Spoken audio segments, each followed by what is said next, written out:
മുഖ്യമന്ത്രി തീരുമാനിക്കാനുള്ള അന്തിമ ചർച്ച ഇന്ന് ഡൽഹിയിൽ നടക്കുമെന്നുള്ള വിവരങ്ങളാണ് വരുന്നത്. വർക്കിംഗ് പ്രസിഡന്റുമാരും KPCC മുൻ അധ്യക്ഷന്മാരും ഉൾപ്പെടെയുള്ള നേതാക്കളാണ് ചർച്ചയിൽ പങ്കെടുത്തത്. KC വേണുഗോപാലിനെ പിന്തുണയ്ക്കുന്ന വർക്കിംഗ് പ്രസിഡന്റുമാരെ വിളിപ്പിച്ചതിൽ കടുത്ത അതൃപ്തിയിലാണ് VD സതീശൻ പക്ഷം. ഇന്നോ നാളെയോ തീരുമാനമുണ്ടാകുമെന്നും ഘടകകക്ഷികളെ ഫോണിൽ വിളിച്ച് സംസാരിക്കുമെന്നും K മുരളീധരൻ പറഞ്ഞു.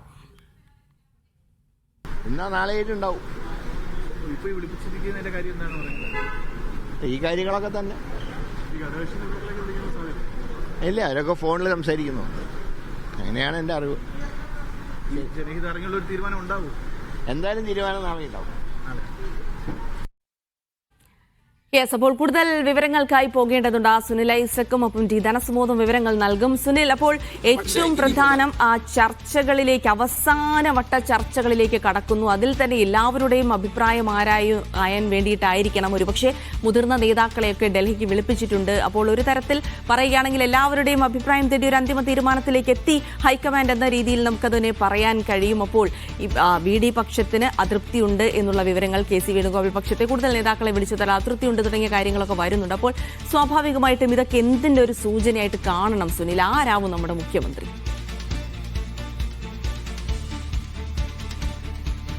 ജിൽസി അവസാനം ചോദിച്ച ചോദ്യത്തിന്റെ ഉത്തരം തേടി കഴിഞ്ഞ 8 ദിവസമായി കേരളത്തിലെ ഓരോ മലയാളിയും പരസ്പരം അങ്ങോട്ടും ഇങ്ങോട്ടും ചോദിക്കുന്ന ചോദ്യമാണ്.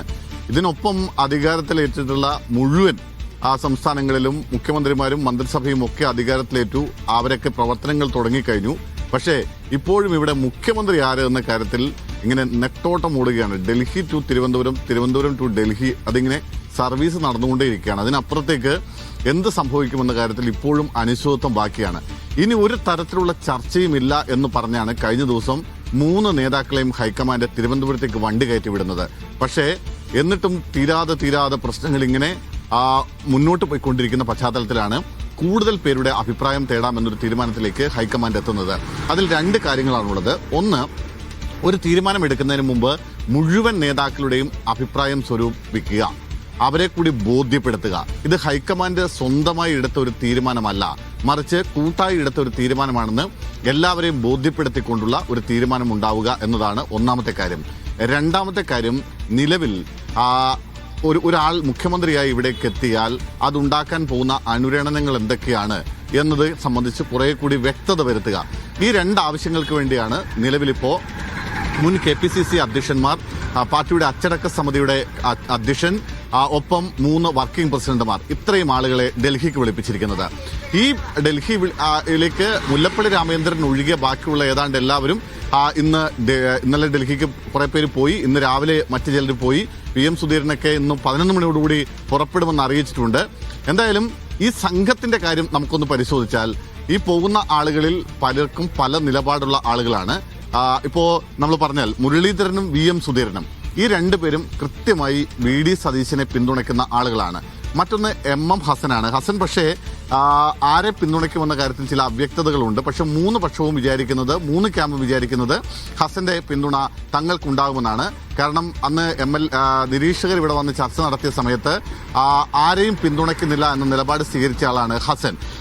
മറ്റ് ആളുകളെ നമ്മൾ നോക്കിയാൽ ഇപ്പോൾ K സുധാകരനാണ്, Thiruvanchoor Radhakrishnan, AP Anilkumar, PC Vishnunath, Shafi Parambil, ഇവരൊക്കെ കൃത്യമായി KC വേണുഗോപാലിന് അനുകൂലമായി നിലപാടെടുക്കുന്ന ആളുകളാണ്. അതിൽ AP അനിൽകുമാറും ഒപ്പം K സുധാകരനും ഒക്കെ കൃത്യമായി പരസ്യമായി തന്നെ KC വേണുഗോപാലിന് വേണ്ടി പറഞ്ഞ ആളുകളാണ്. അനിൽകുമാർ ആവട്ടെ KC വേണുഗോപാലിന്റെ ഒരു ഗ്രൂപ്പ് മാനേജറിനെ പോലെ സംസാരിക്കുന്ന ഒരാളാണ്. മറ്റൊന്ന് മുല്ലപ്പള്ളി രാമചന്ദ്രനാണ്. മുല്ലപ്പള്ളി രാമചന്ദ്രൻ ഡൽഹിക്ക് പോകുന്നില്ലെങ്കിലും ഫോണിലൂടെ അദ്ദേഹം അഭിപ്രായം അറിയിക്കുമെന്നാണ് അറിയിച്ചിട്ടുള്ളത്. അദ്ദേഹം പക്ഷേ VD സതീശനെ പിന്തുണയ്ക്കും. ജനവികാരം, ജനപിന്തുണ ആർക്കാണോ അവർക്കൊപ്പം നിൽക്കണം എന്നൊരു നിലപാട് സ്വീകരിക്കുന്ന ആളുകളാണ്. എന്തായാലും ഈ അവസാന നിമിഷവും 3 ക്യാമ്പുകളും വലിയ ആത്മവിശ്വാസത്തിലാണുള്ളത്. VD സതീശൻ ഈ ജനവികാരം അനുകൂലമാകും, MLA അല്ലാത്ത ഒരാളെ മുഖ്യമന്ത്രി സ്ഥാനത്തേക്ക് കൊണ്ടുവന്നില്ല എന്ന നിലപാട് കൊണ്ടുവരില്ല ഹൈക്കമാൻഡ് എന്ന വിശ്വാസത്തിലാണ്. ഒപ്പം ഈ ടീം UDF പ്രധാനപ്പെട്ട ഘടകകക്ഷികളുടെ ഒക്കെ പിന്തുണ, ചില പ്രധാനപ്പെട്ട നേതാക്കളുടെ പിന്തുണ അവർ അവകാശപ്പെടുത്തുന്ന അനുസരിച്ചാണെങ്കിൽ ഏതാണ്ട് 30ഓളം MLA-മാരുടെ പിന്തുണ എന്നൊക്കെയാണ് അവർ അവകാശപ്പെടുന്നത്. അങ്ങനെ VD സതീശൻ പക്ഷം അവസാന നിമിഷം വരെ വലിയ പ്രതീക്ഷയിലാണ്.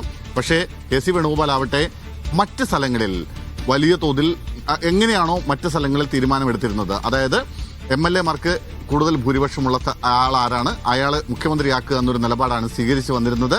അതിന് ഏതൊക്കെ എതിർപ്പുകൾ ഉണ്ടായാലും ആ എതിർപ്പിനെയൊക്കെ അവഗണിച്ചുകൊണ്ട് അയാളെ തന്നെ മുഖ്യമന്ത്രിയാക്കണമെന്ന കടുംപിടുത്തത്തിൽ നിൽക്കുന്നു. രമേശ് ചെന്നിത്തല ആവട്ടെ MLA-മാരുടെ വലിയ പിന്തുണയൊന്നുമില്ല. പക്ഷെ എന്നാൽ കൂടിയും സീനിയോറിറ്റി എന്ന് പറയുന്ന ഒരു കാര്യം അത് ഗൗരവമായി പരിഗണിക്കണം. പല ഘട്ടത്തിലും വലിയ ത്യാഗങ്ങൾ ചെയ്തിട്ടുള്ള ഒരാളാണ് പാർട്ടിക്ക് വേണ്ടി. അതുകൊണ്ട് തന്നെ പരിഗണിക്കണമെന്ന നിലപാട് രമേശ് ചെന്നിത്തലയും ആവർത്തിക്കുന്നു. എന്തായാലും ഇന്ന് പ്രഖ്യാപനം ഉണ്ടാകുമോ എന്നാണ് ആകാംക്ഷയോടെ കാത്തിരിക്കുന്നത്. ഒരു പക്ഷേ ഇതിൽ മറ്റൊരു സാധ്യത കൂടി നമ്മൾ തള്ളിക്കളയേണ്ട.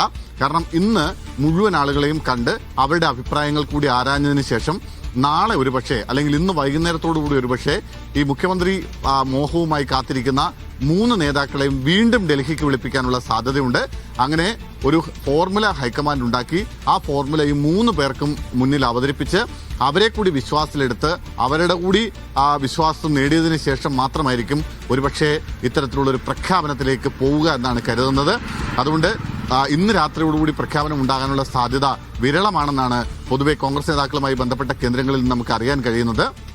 ഇതിൽ ചില പ്രധാനപ്പെട്ട ഫാക്റ്റുകൾ കൂടി നമുക്കിതിനൊപ്പം ചില ഫാക്ടറുകൾ കൂടി നമുക്കിതിനൊപ്പം ചേർത്ത് വായിക്കേണ്ടതുണ്ട്. അതിലൊന്ന് പ്രിയങ്ക ഗാന്ധിയുടെ വിഷയത്തിലെ ഇടപെടലാണ്.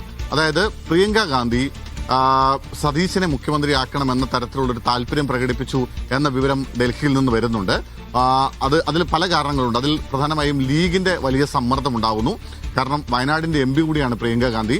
അതുകൊണ്ട് ഘടകകക്ഷികളുടെ അഭിപ്രായത്തെ പൂർണ്ണമായും തള്ളിക്കളഞ്ഞുകൊണ്ട് ഒരു MP എന്ന നിലയ്ക്ക് ഒരു നിലപാടെടുക്കാൻ പ്രിയങ്ക ഗാന്ധിക്ക് കഴിയില്ല.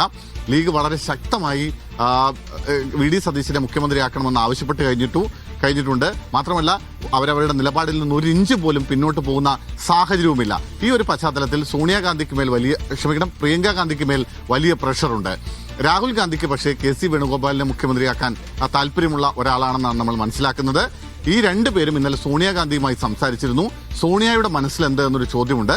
അതിന്റെ ഉത്തരം ഈ മുഖ്യമന്ത്രി ആരെന്ന കാര്യത്തിൽ ഏറ്റവും നിർണായകമാകുമെന്നാണ് പ്രതീക്ഷിക്കപ്പെടുന്നത്.